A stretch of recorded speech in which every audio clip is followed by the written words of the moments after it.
Hello. Hey, this is Brian and Christina from Your HealthySteps, the creators of the Ultimate Foam Roller Blueprint. And we love to teach foam rolling and self-care skills so you could be active and do what you love to do and be pain-free. So if you commonly experience pain in the neck, That's not a friend or a relative. Not yet. And limited movement in your neck, well then this muscle, the scap levator, could be, or levator scap could be the problem. Yes.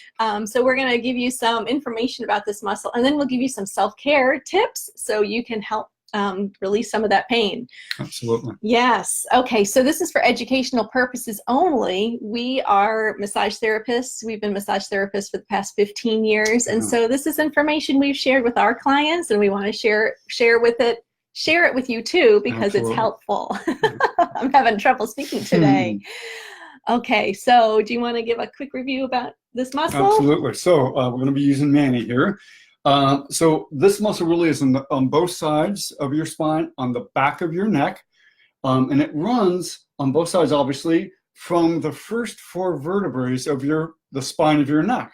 And from there, it runs down and actually twists. So the upper part actually twists over the lower part, gets a little bit of a twist there, and then comes down and attaches onto this angle of your shoulder blade, the upper angle of your shoulder blade. So that's the location of this muscle. Again, it's on both sides of the back of our neck. Yeah. So it's important for you to know about this muscle, because I bet you've been affected by it at some point. Yeah. When it gets tight, it can limit your neck movement. Absolutely. Because it's so painful to turn your neck. And when you think of this muscle getting tight, right, and being restricted, what it's doing is it's putting tension over here, right? It's pulling up on the scapula. And when you're pulling up on the scapula like that, you're actually affecting this whole shoulder. Absolutely. Yeah. Okay, and then when you look at the other attachment points, that's your neck, that's your vertebrae. And so here it's pulling, and so you have pulling probably on this side and on this side. So it's this uneven pulling. Yeah. And talk to any chiropractor and they will totally agree that keeping your vertebrae in alignment is very important for your health, right? Yeah. So that's what's going on with this muscle when it is tight. It's pulling things out of alignment. That's what's happening really with any muscle that's getting tight. Yeah. So this is good stuff for you to learn. Absolutely. And a lot of people have really stiff, tight, painful necks and limited range of motion. So yeah, it affects a lot of people. Yeah. So let's talk about what we have scar tissue adhesions that cause muscles to be tight, and there's these things called hyper-irritated points, and those are just areas in muscles that get very, very tight and very, very angry. And pretty much every muscle in the body has fairly common places in it that just for some reason that's where the anger, tightness goes. And if this stays tight and angry long enough, it can develop into something called a trigger point. And again, pretty much every muscle in the body has these trigger points, common trigger points. And this muscle is no different. This one actually has 2. And when these areas become trigger points, they will send out pain in a pattern that's usually very common for a particular muscle. So every muscle has its own kind of common pain pattern. And again, this muscle is no different. So this muscle has 2 very common trigger points. There is one, and it is right here. Hopefully you're going to be able to see that. And I would say that most therapists are going to go, oh yeah, because when you start working in this area, this is can be amazingly painful and create this pain pattern. The second trigger point, or the other trigger point, is right up here. And I'm going to kind of enlarge that enough so you can see it. And it's really basically close to or onto that twist, where we have that twist in the muscle. This is where that other trigger point shows up. So where do these trigger points fire off their pain, or where do they send their pain? So in this particular muscle, it sends the pain really all around the back, even into the muscle itself, and all the way up into here. So this is all pain where the pain can show up. Hopefully I'm drawing that well enough for you to see. Okay, so that's a serious amount of pain, but that's not all. It can actually send pain down. So between your shoulder blade and your spine, so actually it's going to be more like this, and even onto the shoulder blade. So all of this and the edge of your shoulder blade, you can get pain, serious pain here.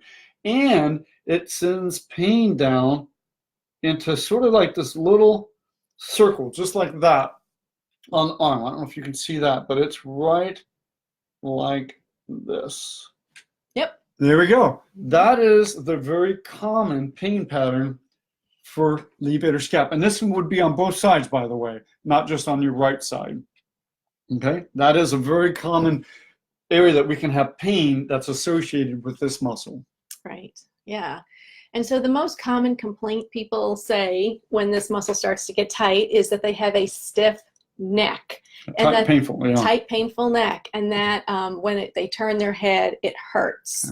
And then if that, just like Brian was saying, if that muscle continues to get tight, it's just going to share its pain to other parts of the body. So that's a good point. That's the orange area. Yeah. So the main causes of this muscle getting tight is typical office work, unfortunately, right? And that is looking down. So whether you're looking down at the computer, if you're looking down at your phone, this is the posture that affects this muscle. It's also that head forward posture, you know, when you're having a conversation and you really want them to understand, that can affect it too. Slouching when you're reading, so having your head at this wacky angle.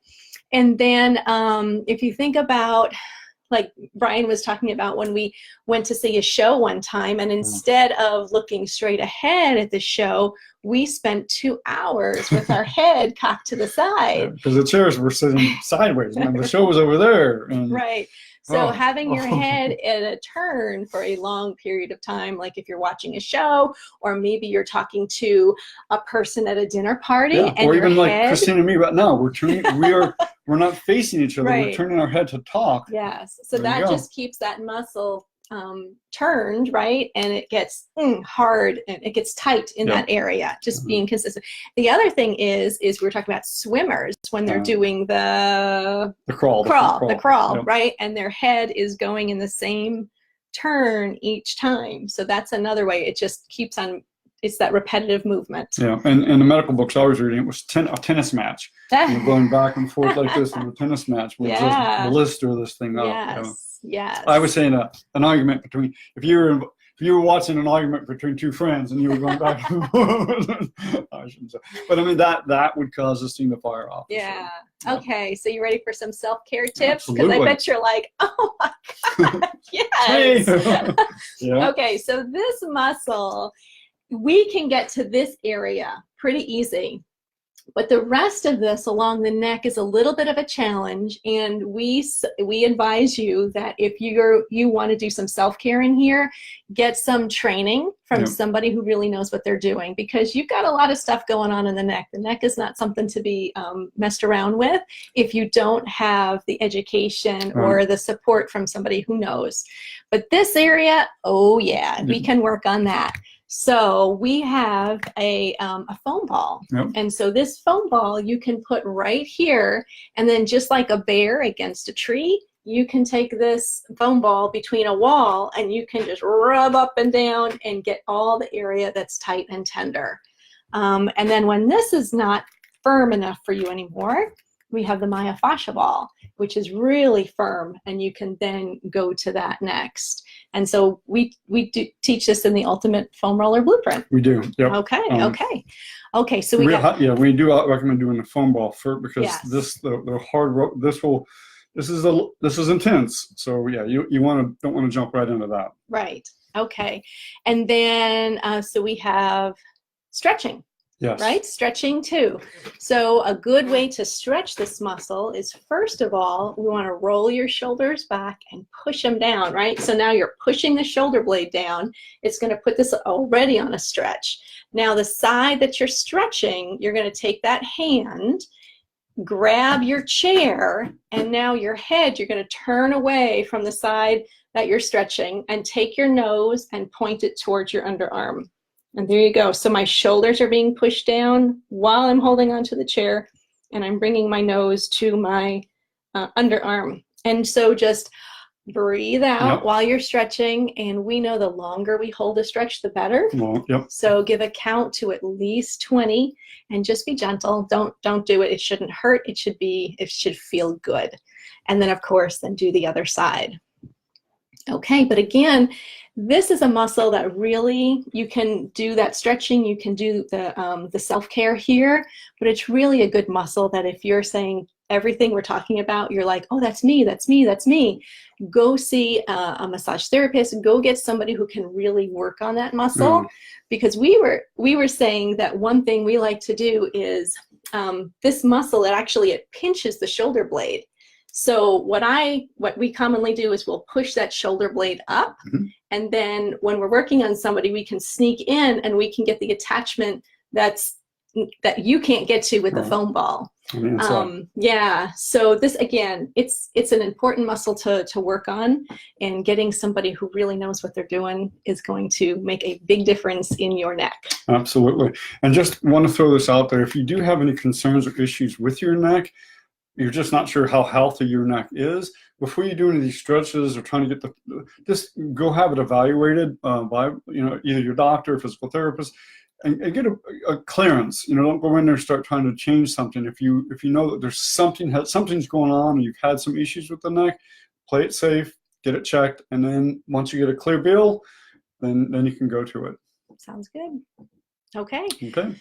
Yeah, so if you found this helpful, make sure you click on the link where I'll put it below, and that will bring you to a place where you can get updates on our next free self-care classes that we teach. Absolutely. Yes, and also we have something in the works that will be ready soon for you, and that's also another free class. So we're pretty excited about that. We'll let you know when it comes. Okay? So all good? All good. Okay, we'll see you later. Thanks, Brian and Christina from Your Healthy Steps. Oh, and please share this. If you know somebody who is dealing with all the problems we just talked about and has neck pain, please share this with them, because I think it's going to be very helpful for them. I think so. Okay, thanks. Bye-bye. Bye-bye.